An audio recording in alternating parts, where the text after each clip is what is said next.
परम आदरणीय प्रधानाचार्य महोदय जी, मुख्य अतिथि महोदय आदरणीय सरपंच साहब, मेरे दादो साहब, सम्माननीय गुरुजनों, गांव से पधारे हुए मेहमानों और प्यारे सहपाठियों। 26 जनवरी को गणतंत्र दिवस के रूप में मनाया जाता है, ये तो हम सबको मालूम है। अब इस लोकतंत्र की राह पर चलते चलते हमारी शिक्षा व्यवस्था किस राह पर आकर खड़ी हो गई है, आज मैं उसके बारे में कुछ निवेदन करना चाहूँगी।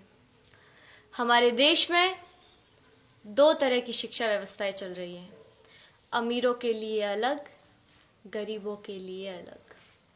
अमीरों के लिए प्राइवेट स्कूल, गरीबों के लिए सरकारी स्कूल।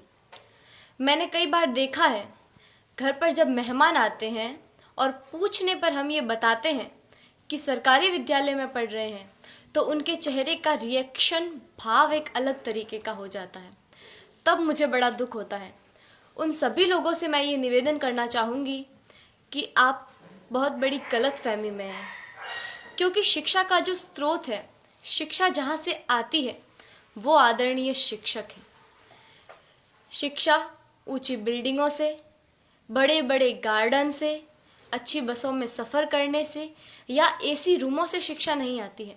शिक्षा आती है शिक्षकों से, और वहाँ पढ़ा रहे सभी शिक्षक राजस्थान सरकार या किसी भी सरकार द्वारा आयोजित शिक्षकों को चयनित करने की परीक्षा में असफल रहे हुए लोग हैं, जिनको सरकार ने शिक्षक बनाने से इनकार कर दिया है। वो सभी लोग वहाँ पढ़ा रहे हैं।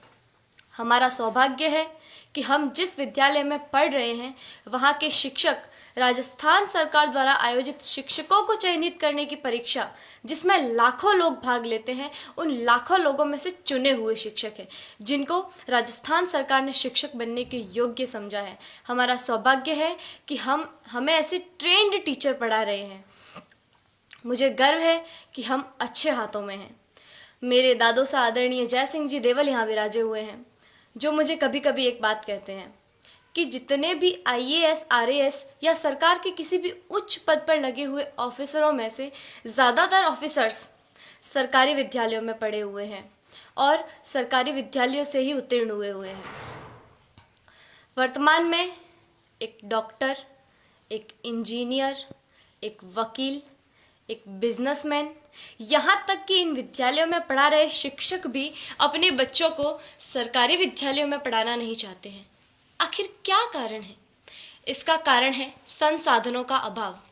मैं आप गांव वालों से भी एक निवेदन करना चाहूँगी कि कहीं कोई गरबा हो, गणेश चतुर्थी हो, कोई आयोजन हो, कोई आर्केस्ट्रा हो या कहीं धरना देना हो, तो आप लोग हज़ारों की संख्या में पहुंच जाते हैं और हज़ारों की तादाद में रुपया खर्च करते हैं, लेकिन इस विद्यालय की तरफ कभी किसी ने झांक कर नहीं देखा।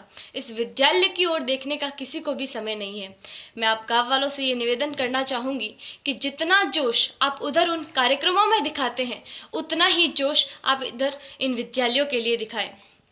भविष्य में संजोगवश हम सरकारी विद्यालयों में पढ़ रहे छात्रों में से कोई प्रधानमंत्री या और कुछ बन गया, तो सबसे पहले तो हम ये कोशिश करेंगे कि भारत की तमाम सरकारी स्कूलों को एक उच्च स्तर पर ले आए, ताकि वर्तमान भविष्य में भारत में एक ऐसा समय आए कि सभी बच्चे सरकारी विद्यालय में पढ़ रहे होंगे। मुझे जो कहना था वो कह दिया। मैंने जो कहा वो गलत है या सही, मुझे नहीं पता। इसका निर्णय तो आप लोग ही कर सकते हैं। मेरे जो मन में था वो कह दिया। अब मुझे बहुत अच्छा महसूस हो रहा है। जय हिंद, जय भारत।